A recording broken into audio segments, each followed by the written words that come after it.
하나님 오늘 우리에게 주시는 말씀은 창세기 1장 1절에서 2절까지의 말씀입니다. 창세기 1장 1절에서 2절까지의 말씀입니다. 자, 우리 다 같이 한 목소리로 하나님이 우리에게 주시는 말씀을 합독합니다.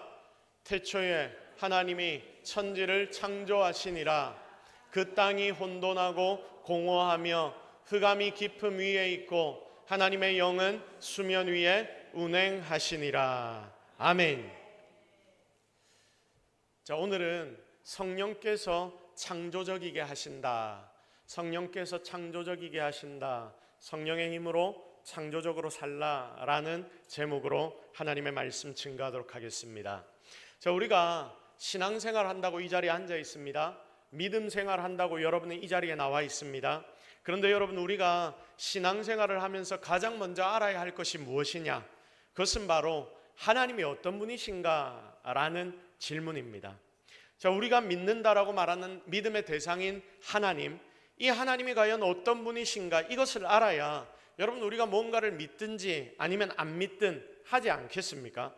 사실은 이게 믿음의 근간이기 때문에 여러분이 믿는다라고 교회에 나와 하나님을 예배한다고 하나님 앞에 우리가 모여 함께 예배드릴 때마다 여러분의 중심에는 이 정확한 질문과 정답이 있어야 합니다.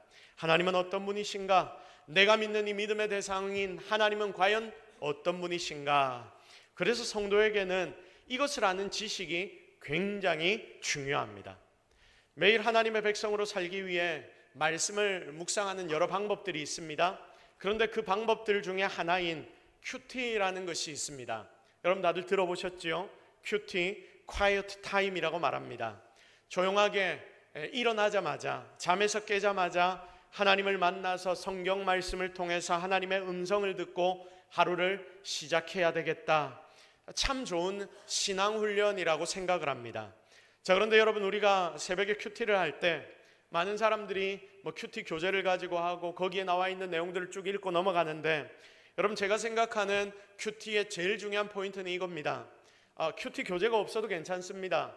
성경을 하루에 몇 절을 읽든지 한 절을 읽든 아니면 한 장을 읽든 여러분이 하나님의 말씀을 쭉 읽고 난 뒤에 두 가지의 질문을 던지면 됩니다.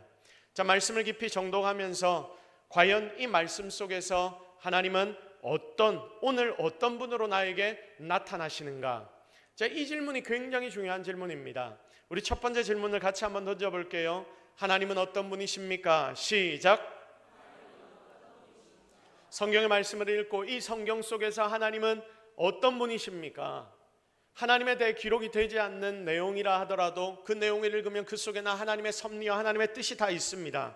그러므로 그 속에 숨겨진 하나님이 어떤 분이신지를 발견하는 것이 제일 중요한 큐티의 첫 번째 질문입니다. 어떤 분으로 하나님은 나에게 다가오시는가? 여러분, 이걸 큐티할 때마다 물어야 하는 제일 중요한 첫 번째 질문입니다.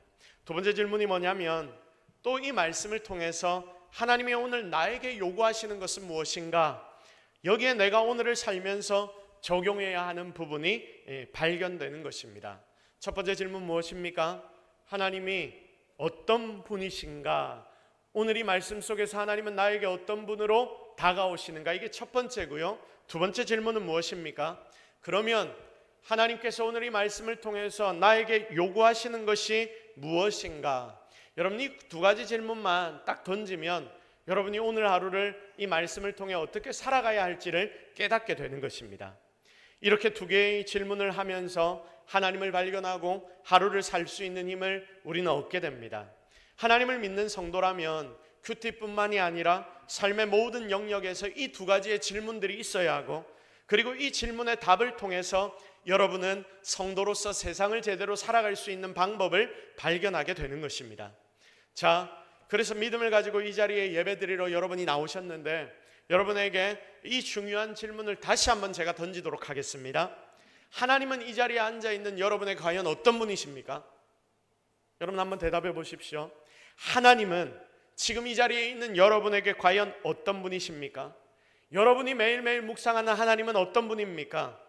사실은 이 질문에 대해서 여러분은 각자가 다 다르게 대답할 것입니다. 하나님의 속성은 여러 가지이기 때문입니다. 그리고 내가 체험한 하나님도 굉장히 다양합니다. 자, 그런데 그 무엇보다 이 질문에 대한 첫 번째 대답은 하나님 오늘 1절의 말씀에서 나타나는 것처럼 하나님은 온 세상의 창조주가 되신다. 우리는 이것을 제일 먼저 짚고 넘어가야 합니다. 우리 다 같이 한번 고백해 볼까요? 하나님은 온 세상의 창조주가 되십니다. 시작. 하나님이 어떤 분이시라고요? 온 세상의 창조주가 되십니다. 자, 보십시오. 신앙의 기초는 성경입니다. 그리고 그 성경의 기초는 창조주 하나님이십니다. 자, 그래서 성경의 시작, 오늘 우리가 성경의 가장 첫 시작에 대해서 말씀을 2절 읽었지 않습니까? 그래서 이 성경의 시작, 창세기에 나타나는 창조주 하나님에 대한 말씀, 바로 여기서부터 성경을 우리는 제대로 믿고 하나님 앞으로 나아가야 합니다.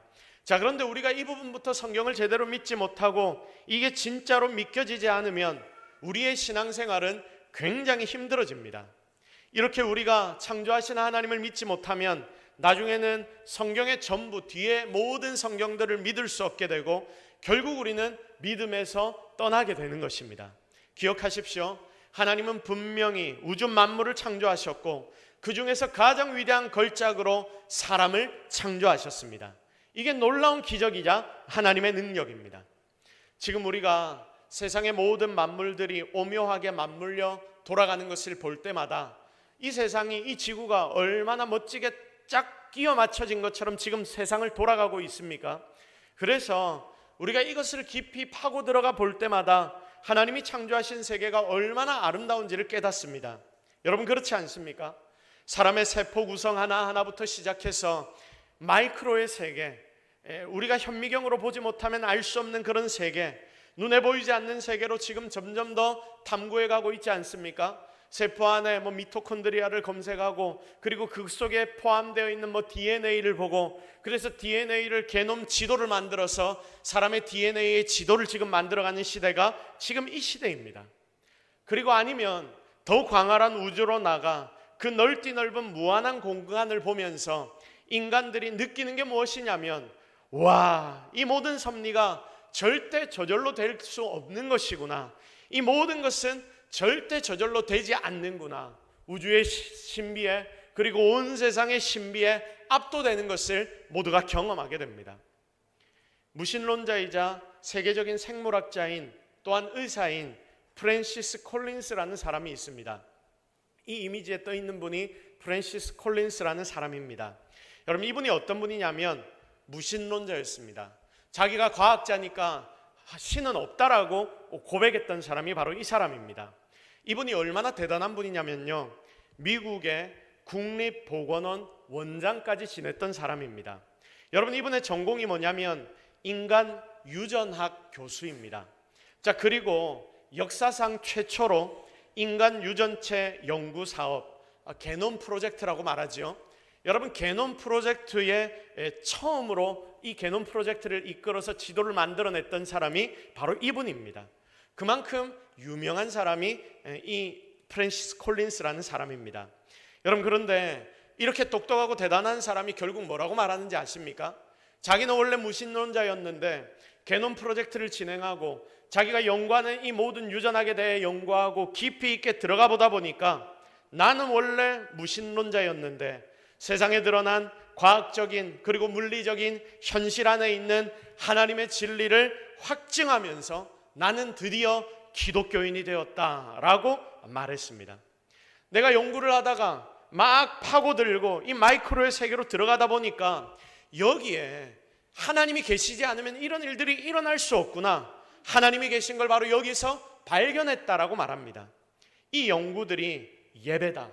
여러분, 심지어 이분이 이렇게까지 이야기했습니다. 내가 아는 이 연구가 바로 하나님을 향한 예배이다. 과학과 신학이 내가 연구했을 때 하나도 충돌한 적이 없었다라는 이야기까지 합니다. 보십시오. 지금 이 땅에서 가장 핫한 연구, 과학의 연구를 하는 사람이 그 과학의 연구를 깊이 파고들다 보니까 거기에서 하나님을 발견했답니다. 그래서 우리는 온 만물 속에서 창조주 하나님을 발견할 수 있는 것입니다. 어떤 신학자는 자연은 하나님을 알게 하는 작은 성경책과 같다라고 고백했습니다. 여러분, 프랜시스 콜린스라는 이 박사의 말을 보면 맞는 말이라고 생각되지 않습니까? 이렇게 가장 먼저 하나님은 온 세상에 무엇이 되신다? 창조주가 되십니다. 두 번째, 다음으로 하나님은 어떤 하나님이시냐? 하나님은 심판주 하나님이 되십니다. 우리 다 같이 고백합시다. 하나님은 심판주 하나님이 되십니다. 시작. 창조주 하나님이신 그 하나님은 심판주 되신 하나님도 되십니다. 여러분, 하나님이 창조주라는 말씀을 다르게 표현하면 하나님이 결국 심판하시는 하나님도 되신다라는 뜻을 가집니다. 보십시오. 모든 것에는 주인이 있습니다. 온 세상 만물도 마찬가지입니다. 하나님이 자연과 인생을 지으셨는데 이 모든 것이 스스로 각기 제 마음대로 지가 가고 싶은 길로 가도록 하나님은 내어버려 두시지 않으셨습니다. 이것을 자연의 섭리라고 말합니다. 물은 위에서부터 아래로 흐릅니다. 그리고 봄이 되고 여름이 되고 가을이 되면 자연은 자라다가 결국 겨울에는 잠시 숨을 죽입니다. 여러분, 이 모든 자연의 그리고 인생의 섭리들을 하나님 만드셨습니다. 그런데 만약 자연과 인간이 하나님의 창조의 목적을 따르지 않게 된다면 그 모든 특권들 그리고 축복들을 하나님이 다 없애버리실 수도 있습니다. 역사에서 우리는 여러 번 이런 일들을 눈으로 보았습니다. 하나님의 심판을 목격했습니다. 하나님이 온 세상을 다 지으셨다면 하나님은 그와 함께 모든 만물을 폐할 권리와 능력도 가지고 있고 그리고 당위성도 가지고 있습니다. 왜냐하면 하나님이 온 세상의 진정한 주인이시기 때문입니다. 이게 바로 이 자리에 앉아 예배하는 여러분이 하나님을 바라보는 눈이어야 합니다. 우리는 이 사실 자체를 두렵고 떨리는 마음으로 항상 받아들여야 합니다. 창조주이신 하나님을 기억하여 동일하게 심판하시는 하나님을 묵상할 때에 우리에게 하나님은 실존하시는 그런 분으로 다가오게 되는 분이십니다. 또 하나님이 어떤 분이십니까? 굉장히 중요한 하나님의 속성이 오늘 세 번째로 등장하고 있습니다. 여러분, 오늘 본문 2절 말씀을 함께 보도록 하겠습니다. 2절 말씀 같이 읽습니다. 시작. 하나님의 영은 수면 위에 운행하시니라. 아멘. 자, 여기에서 오늘 이 2절의 본문에서 중요한 포인트가 뭐냐면 하나님의 영은 수면 위에 운행하신다라는 겁니다. 자, 지금 무엇이 하나님의 영이 어디를 수면 위를 어떻게 하신다? 운행하신다. 이게 무슨 말입니까? 지금 창조 이전이기 때문에 세상은 공허화됐습니다. 공허하고 아무것도 없고 어둠밖에 없고 아니 어둠조차도 없는 그런 온 세상, 아무것도 없는 그 세상에 하나님께서 수면을 운행하시고 계시답니다. 이해가 되지 않는 말씀이죠. 여러분, 이 말씀의 의미가 여러분 뭔지 아십니까? 이게 하나님이 아무것도 없는 창조가 안 됐으니까 아무것도 없겠죠. 공허하겠죠.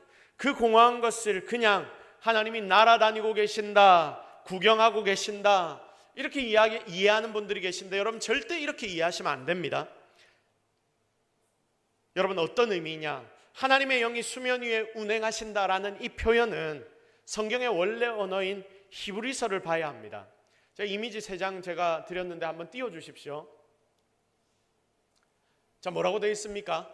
마임이라고 되어 있죠. 마임이라는 히브리어가 물이라는 뜻입니다. 다음으로 넘겨주십시오. 자, 피님이라고 되어 있죠. 얼굴입니다. 얼굴, 물, 얼굴. 그리고 하나 더, 락하프, 운행하다라는 히브리어입니다. 자, 여러분, 이 세 단어가 지금 바로 이 뜻입니다. 하나님의 영이 수면 위를 운행하다, 수면 위를 운행하다.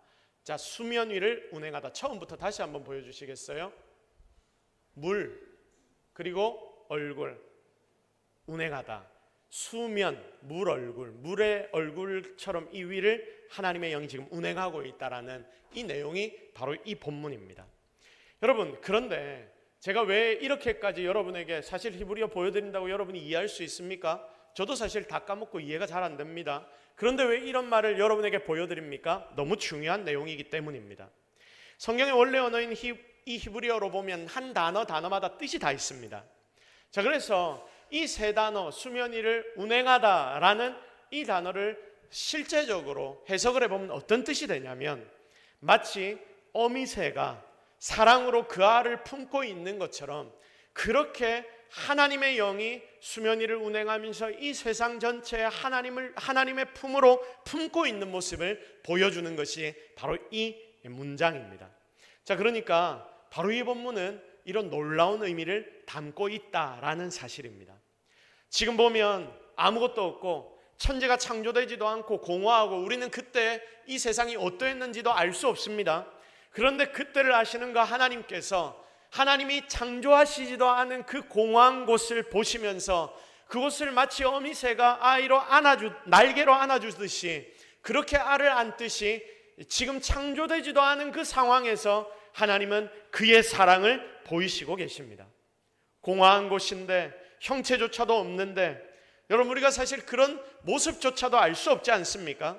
그런데 이렇게 세상이 창조되기도 전부터 하나님은 마치 어미새가 알을 품어 새끼를 낳듯이 그렇게 온 세상을 사랑하시며 관심을 가지시고 모든 것을 다 쏟아 부어주시며 이 세상 만물을 창조할 준비를 하고 계셨다.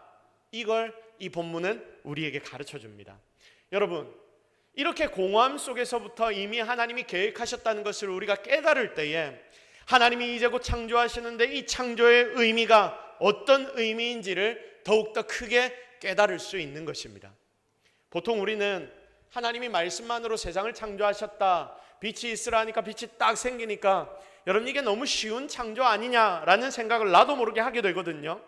사람만 관심을 좀 가지고 나머지 세상은 그냥 말 한마디 하셔서 만드셨으니까 이 정도 일은 하나님께 뭐 아무것도 아닌 일, 특별한 일이 아니고 쉬운 일이고 이렇게 하나님은 천지를 창조하셨구나라고 받아들이는 겁니다. 그러면서 사람은 조금 더 관심을 가져주셨구나라고 우리가 받아들일 수 있습니다.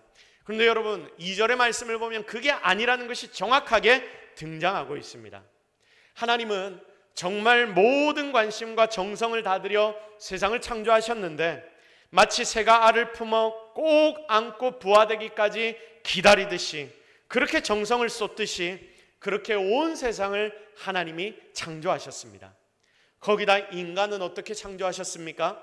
저와 여러분은 창조하실 때 정말 모든 사랑을 다 품어주시고 그렇게 부어주셔서 수고하고 애쓰시면서 하나님이 여러분 모두를 창조하신 것입니다. 그런데 여러분, 왜 이렇게 하나님의 창조의 방법이 중요한지 아십니까? 그 이유는 바로 이것입니다. 하나님의 마음이 어미새의 마음인데 처음부터 이 마음을 가지고 모든 만물을 하나님이 창조하신 것입니다. 그러니까 한번 생각해 보세요. 하나님이 이렇게나 사랑의 마음을 가지고 창조하셨는데 이 세상을 하나님이 이렇게 창조하셨는데 하나님이 사랑을 드리고 공을 정말 많이 준 이 세상이 타락하고 인생들이 죽을 위기에 처하게 되면 여러분, 하나님의 마음이 어떠실까요? 하나님의 마음이 어떻겠습니까? 여러분, 그걸 하나님이 어떻게 그냥 가만히 보고 계시겠습니까?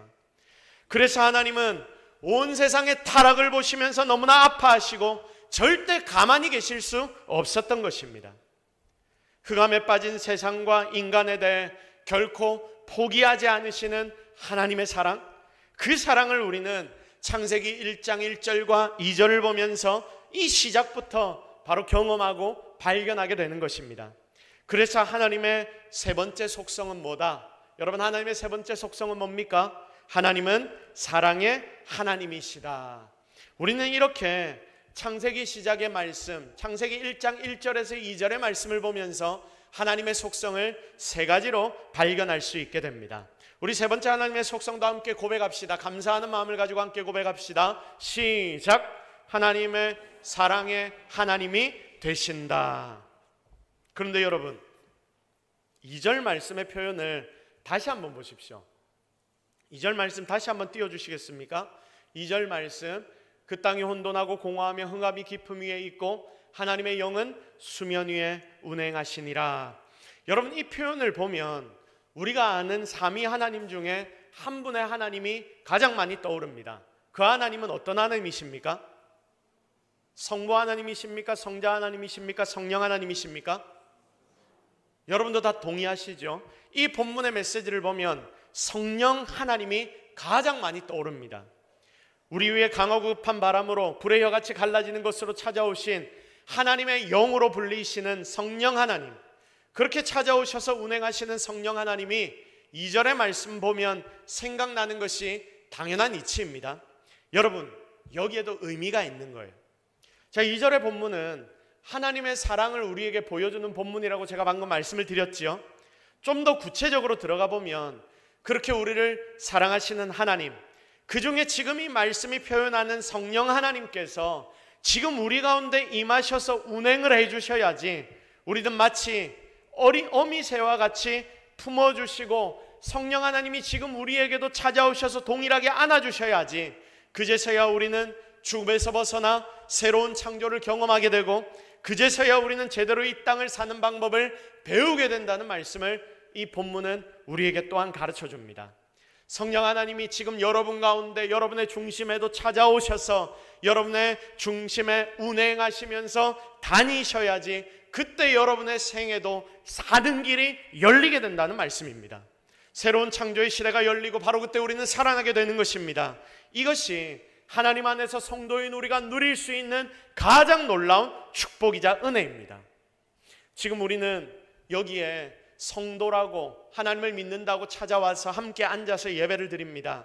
그러니 오늘의 본문의 말씀을 보면 우리에게 가장 필요한 것이 무엇이냐? 하나님의 영, 수면 위를 운행하시듯이 지금도 여러분의 중심 가운데 찾아오셔서 여러분의 위를 운행하시는, 그렇게 운행하고 계시는 하나님의 영이신 성령 하나님이 지금 이 자리에 앉아 예배하는 여러분에게 너무나 필요하고 중요하다는 것을 꼭 기억하시기를 바랍니다. 신앙생활은 절대 교회만 왔다 갔다 하는 게 아닙니다. 나는 주일날 교회만 왔다 갔다 한다고 그게 진짜 성도가 된 것이 아닙니다. 내 영혼에, 여러분의 중심에, 여러분의 마음 가운데 하늘의 생기, 하나님의 생기를 불어넣는 일이 일어나야 그게 바로 제대로 된 신앙생활입니다. 그게 진짜 신앙입니다. 그러니 이 생기를 받아 누릴 때에 우리의 영혼은 힘을 얻게 되고요, 그리고 우리의 영혼은 제대로 살 수 있는 것입니다. 말씀에 대한 지식이 내 머리에 쌓이고 재능이 아무리 많다고 해도, 그래서 열심히 내가 교회를 위해 섬기고 봉사한다 해도 여러분 이 생기가 내 속에 없으면 아무 소용 없을 수 있습니다. 태초에 온 세상을 창조하신 하나님, 그 하나님의 영이 지금 우리 속에 함께 거하셔야지 우리는 진짜 성도로서 제대로 살아갈 수 있다는 것을 여러분 꼭 기억하시기를 바랍니다. 자, 그래서 오늘 저는 여러분 모두에게 한 가지를 권면합니다. 사랑하는 성도 여러분, 항상 하나님의 영을 추구하십시오. 항상 하나님의 영을 바라보십시오. 성령 하나님을 기대하십시오. 그리고 정말 간절하게 사모하시기를 바랍니다. 오늘 이 시간 여러분 가운데 성령 하나님을 사모하는 그 사모함이 풍성하게 나타나기를 예수 그리스도의 이름으로 축복합니다. 지금 이 시대는 사실 간절함이 별로 없는 시대입니다. 그런데 성령 하나님에 대해서는 정말 간절함이 여러분에게 필요합니다. 여러분, 없으면 주님 내가 죽겠습니다. 성령 하나님 내 속에 찾아오지 않으시면 내가 죽겠습니다. 밥 한 끼 못 먹어서 배에서 꼬르륵 소리 나는 시대, 여러분 어른들은 아마 그런 시대를 보내봤을 겁니다. 그런데 지금은 그런 시대가 아니라서 이런 간절함을 아무도 모릅니다. 여러분, 그래서 이 부분에 있어서만은 과거 우리 부모님의 세대가 그리워지기도 합니다. 간절함이란 게 있었기 때문입니다. 그런데 지금 이 시대에는 풍요함이 너무나 많으니까, 간절함을 모르다 보니까 하나님을 향해 품어야 하는 기본적인 마음이 바로 이런 간절함인데, 하나님을 향해 품어야 하는 간절함도 우리가 잘 모르고 사는 것은 아닌지 여러분 우리 자신을 돌아보아야 하지 않겠습니까? 진짜 지금 여러분 속에 이런 간절함들을 회복하시기를 바랍니다. 그렇게 하나님을 바라고 그렇게 하나님의 영 성령을 간구할 때 하나님은 분명 우리 가운데 풍성한 은혜로 성령의 충만으로 채워주실 줄로 믿으시기를 바랍니다. 이런 성령의 생기가 지금을 살아가는 우리 모두에게 너무나 필요합니다. 솔직히 많은 성도들이 세상을 살면서 이런 생기를 다 잃어버리고 삽니다. 그러니 세상 속에서 하나님의 능력을 보여주지를 못합니다. 하나님 믿는다라고 말하면서도 세상에 치입니다. 사람들에게 치입니다. 세상 따라가다가 가랭이가 찢어질 것 같습니다. 그래서 우리는 고통과 아픔 속에서도 벗어나지를 못합니다. 성도인데도 불구하고 하나님이 기쁨의 근원 되신다라고 말하면서도 정말 내 속에는 기쁨이 없습니다. 여러분, 도대체 이게 무슨 일입니까? 하나님을 믿는다고 하는데 믿음의 기쁨도 없고 즐거움도 없고 감사도 없다는 것, 여러분 이거 심각한 일 아닙니까? 내 믿음에 이렇게 생기가 없으니까 아무런 역사와 아무런 능력도 일어나지 않는 것 아닙니까? 성경 속에는 놀라운 기적과 능력이 매일매일 우리에게 보여지는데 반대로 내 삶을 보니까 실패와 좌절, 타협만이 가득합니다. 그러니까 패배의식에 찌들어서 살아가고 있습니다. 그리고 사람이 살려면 이건 당연한 거야, 세상을 살다 보니까 이렇게 이야기하는 성도들까지도 많아져 버렸습니다. 나도 모르게 학습된 무기력감으로 세상을 성도도 아니고 그냥 믿지 않는 자도 아닌 것처럼 그렇게 살아가는 성도들이 얼마나 많은지 모릅니다. 여러분, 예수님이 이 땅에 오신 이유가 무엇입니까? 예수님이 왜 이 땅에 오셨습니까? 무너진 자들에게 바로 이런 생기를 주시기 위함 아닙니까? 무너진 자들, 넘어진 자들을 살리기 위해 우리 주님이 이 땅 가운데 오신 것 아닙니까? 절대 예수님은 기독교라는 종교를 주시기 위해서 이 땅에 오신 것이 아닙니다. 그래서 예수님을 바로 발견하고 주님을 우리가 바로 믿기 시작하면 그때 우리 속에는 우리 주님으로부터 임하는 생기가 가득하게 되는 줄로 믿으시기를 바랍니다. 그래서 예수 그리스도를 제대로 모시고 성령의 충만함을 가지고 살 때에 이제 좀 제대로 살게 되는 거예요. 무식한 갈릴리의 시골 청년들도 생기 받기 전에는 예수님 옆에서 3년 반을 같이 있었는데도 불구하고 실패합니다. 배신합니다. 지 맘대로 살아갑니다. 그런데 그들이 생기를 받으니, 하나님의 영 성령을 받으니 그때부터 예루살렘과 로마와 땅끝까지 신앙으로 온 세상을 뒤덮는 놀라운 능력의 사람이 되었습니다. 평생 돈의 노예로 살던 난장이 삭개오도 예수 믿고 성령 충만 받으니까 모든 것을 다 포기하고 자기가 이제까지 다 모아놨던 그 돈을 다 포기해도 아깝지 않은 가치관의 변혁, 그리고 삶의 역전들이 일어나게 되었습니다. 죽음조차도 이제는 아무런 두려움이 될 수 없는 자들로 하나님의 영 성령은 사람을 강력하게 바꾸어 주십니다. 이렇게 하나님의 영이 임하면 어떤 환경에서도 위대한 삶을 살 수 있게 됩니다. 아무리 내가 연약하더라도 하나님의 영이 임하면 나의 운명이 바뀌고 나를 통해 이 세상의 역사가 바뀌게 됩니다. 성령의 충만함을 누리면 우리의 삶에는 그때 행복과 기쁨으로 가득하게 되는 것입니다. 지금 이곳에 있는 사랑하는 모든 성도 여러분, 여러분의 삶에 가져야 하는 놀라운 은혜와 축복, 여러분이 누려야 하는 삶이 바로 이런 삶인 줄로 믿으시기를 주님의 이름으로 축복합니다. 그러므로 사랑하는 성도 여러분, 우리에게, 아니 지금 이 자리에 앉아 예배하는 나에게 진짜 위로부터 부어지는 하나님의 영이 필요합니다. 절대적으로 필요합니다. 그러므로 여러분, 우리 함께 고백합시다. 하나님, 나를 충만하게 채워주옵소서. 다 같이 고백합시다. 시작. 하나님, 나를 충만하게 채워주옵소서. 바로 이게 여러분의 말버릇이 되기를 바랍니다. 바로 이게 여러분의 좌우명이 되기를 바랍니다. 바로 이것이 여러분의 삶에 순간순간 고백되어지는 여러분의 삶의 고백이 되기를 주님의 이름으로 축복합니다. 그래서 항상 성령 충만을 누리고, 그렇게 누리기 위해 몸부림치고 최선을 다해 주님만을 바라보는 우리 동서교회 모든 성도들이 되기를 기대합니다. 사랑하는 성도 여러분, 그래서 오늘 말씀의 제목은 성령께서 창조적이게 하신다, 바로 이겁니다. 조금 다르게 표현하면 하나님을 따라 창조적인 사람이 되라, 창조적인 삶을 여러분이 살아라, 바로 이것입니다. 지금 이 시대를 살아가는 자들, 이 시대가 하도 수선합니다. 그래서 산다는 것이 그렇게 호락하지만은 않습니다.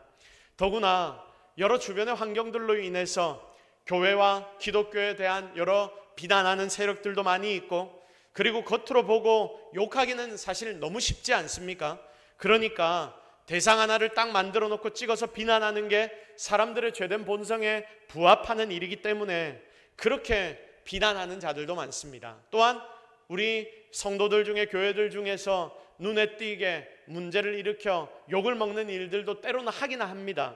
그러나 중요한 것은 교회 전체가 이들로 인하여 심각하게 욕을 먹고 있는데 이 욕은 심하다는 사실입니다. 그렇게 비난하는 자들 우리가 볼 때마다 여러분 어떤 마음이 듭니까? 화가 나기도 하고 답답하기도 합니다. 아마 이 자리에 있는 여러분 모두가 비슷하게 생각하실 것입니다. 그래서 여러 고민들이 많고 걱정들이 많습니다. 작게는 내 개인의 삶에서 내가 기독교인이라는 것을 알리고 살아가는 삶에 대한 부담감도 있고요. 그리고 또 교회적으로도 어려운 이 시기에 말세의 때에 분명히 교회의 본질은 예수 그리스도의 복음을 온 세상에 증거하는 것인데 이 복음 증거라는 이 마지막 지상명령을 우리가 놓치지 않아야 하는데 여러분 이것을 제대로 행하며 살아간다는 것이 쉬운 일이 아니라는 것을 발견하게 됩니다. 여러분 코로나 시대가 끝나면서 더 교회에 대해 좋지 않은 생각을 가진 많은 믿지 않는 자들이 생겼지 않습니까? 여러분 그러므로 코로나 이후로 그리고 코로나 이전으로 교회의 분위기는 완전히 달라져 버렸습니다. 이런 고민과 걱정으로 가득할 때 여러분 우리에게 필요한 것이 무엇입니까? 우리는 이렇게 좌절감에 빠져서 살아가야 합니까? 아니지요. 지금 우리에게 정말 필요한 것이 뭐냐면 바로 온 세상을 창조하셨던 하나님의 창조적인 능력과 바로 그런 생각들입니다. 놀라운 하나님의 창조의 지혜가 지금 우리가 세상을 살아갈 때에 성도의 삶에 너무나 필요합니다. 어떤 상황 속에서도 길을 찾고 길을 뚫어내고 넘어설 수 있는 하나님의 능력, 여러분 그게 지금을 살아가는 모든 성도들에게 너무나 필요합니다. 그런데 여러분 이걸 어디서 얻어야 하느냐? 아무리 고민하고 또 고민하고 또 고민해봐도 정답은 다른 곳에 있지 않습니다. 너무 원론적인 것 같지만 바로 이게 정답입니다. 코로나 사태 이후에 교회와 삶, 복음 많은 강의들을 찾고 그리고 들어봤습니다. 또 다른 많은 목사님들과 대화를 해보고 그리고 이런저런 고민들과 생각들을 많이 나누는데 결국 정답이 어디에 있냐? 바로 하나님의 영에 있더라. 성령 하나님의 역사에 있더라는 것입니다. 지금 내 속에, 그러므로 지금 우리의 공동체 속에, 그리고 우리가 예배하고 있는 우리 교회 가운데 지금 우리를 사랑하셔서 창조하시고 품어주시는 하나님의 영, 그 영이 불붙듯이 타오를 때에 그분은 우리 속에서 새 일들을 행하시는데 우리를 가르치시며 어떻게 이 시대를 제대로 살아갈 수 있는지를 알려준다라는 말씀입니다. 마치 예수님의 제자들이 성령 충만 받지 않았을 때는 다 예수님 배신하고 예수님의 십자가 앞에서 도망가고 지 마음대로 행동을 했는데 성령의 충만함을 이들이 받고 나니까 그들이 완벽하게 변했던 것처럼 정답은 사람에게 있지 않고 어떤 체제에게 있지 않고 하나님께 있고 성령님께 있다는 것입니다. 사랑하는 성도 여러분, 오늘 이 시간부터 우리는 더욱더 성령의 충만을 기대해야 합니다. 성령의 충만을 더욱더 바라보아야 합니다. 이제까지 내가 경험했던 신앙생활, 세상과도 못하고 또한 교회와도 벗하여 이렇게 살아갔던 신앙생활을 내어놓고 한 단계 더 나아가는 성도들이 되기를 바랍니다. 여러분 성령님과 정말 여러분의 일상이 동행하는 일상 되기를 바랍니다. 그런 삶들을 기대하며 살아나갈 때에 진짜 그때 우리는 나의 삶에서, 나의 신앙생활에서, 그리고 교회에 나아갈 방향 속에서 창조적인 것들을 풍성하게 누리게 될 것입니다. 또한 기적을 경험하게 될 줄로 믿습니다. 정말 하나님 영이신 성령 하나님만 기대하고 바라보십시오. 정말 간절히 구하십시오. 그렇게 성령의 충만을 우리 모두 함께 받읍시다. 내가 이제까지 이런 신앙생활을 해본 적이 없었습니다 라고 간증할 수 있는 그런 저와 여러분 우리 동서교회 모든 성도들이 되기를 예수 그리스도의 이름으로 축복합니다. 우리 시간 함께 기도합시다. 하나님, 오늘 우리가 창조의 하나님, 심판의 하나님, 그리고 사랑의 하나님을 발견했습니다. 그리고 그 하나님께서 우리 속에서 어떻게 일하시는 것까지도 발견했습니다. 성령 하나님, 오늘 기도하고 엎드리는 이 동서교회 가운데, 이 땅의 모든 교회 가운데, 특별히 우리 교회 기도하는 성도들 가운데 충만하게 임하여 주옵소서. 그래야 하나님이 우리의 삶을 바꾸어 주시고 우리의 삶에 새로운 은혜를 허락하여 주옵소서. 여러분이 이 제목을 놓고 주여 한번 함께 간절하게 기도하며 나아갑니다. 주여, 주여, 주여, 주여, 주여, 주여. 주여 주여 주여 주여 주여. 성령의 불을 우리에게 던져주옵소서. 이 말세의 때 우리가 세상을 이기며 살 방법은 이것밖에 없는 줄로 믿습니다. 성령 하나님 함께하옵. 성령 하나님 함께하옵. 주여 주여 주여 주여 주여 주여 주여 주여. 아버지 아버지 아버지 아버지 아버지. 오늘 이 시간 일하여 주시옵소서. 오늘 이 시간 불을 던져주시옵소서. 오늘 이 시간 하나님 함께하옵소서. 하나님 아버지 아버지여, 우리를 살리신 영 하나님을 우리가 발견하기를 원합니다. 하나님 아버지 아버지 아버지 아버지, 주님의 은혜를 기대합니다. 하나님, 오늘 우리가 하나님 앞에 나왔습니다. 하나님을 기대합니다. 내가 예수 믿는다라고 말하며 사는데, 교회 주일에 예배는 오는데 왜 나의 인생에는 변화가 없습니까? 왜 나의 인생은 새로운 삶이 되질 않습니까? 이 시간 주 앞에 우리가 간절히 간구하고 기대하고 바라오니 성령 하나님, 우리를 완전히 새롭게 하여 주옵소서. 그래야 이제까지 경험해보지 못했던 하나님의 능력을 체험하는 삶이 되게 하시고, 이 말세의 때에 하나님 앞에 정말 귀하게 사용되는 성도와 교회로 거듭나게 하여 주옵소서. 주님이 분명히 함께 하실 줄로 믿사옵고 예수 그리스도의 이름으로 기도드립니다. 아멘.